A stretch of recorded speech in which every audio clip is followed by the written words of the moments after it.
আমরা ইসলাম চাই না, আমাদের ইশতেহারে নাকি ইসলাম নাই, অথচ আমাদের প্রতিষ্ঠা, আমাদের লক্ষ্য উদ্দেশ্য সবটাই হচ্ছে ইসলাম প্রতিষ্ঠার জন্য।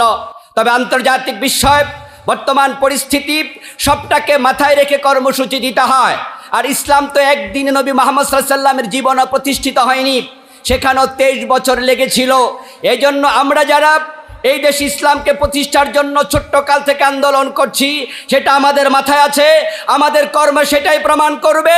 কিন্তু আমরা মদিনার সনদকে সামনে রেখে হিকমা অবলম্বন করে ধীরে ধীরে আগাতে চাই।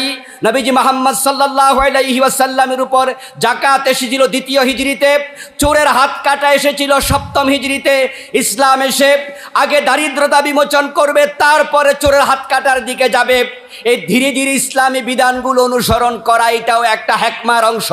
সুতরাং আজকে ইসলামী শক্তির বিরুদ্ধে কথা বলে যারা শরিয়া আইনে বিশ্বাস করছে না, তাদেরকে প্রমোট করা, যারা এই কাজ শুরু করেছে, জাতি তাদেরকে প্রত্যাখ্যান করবে ইনশাআল্লাহ।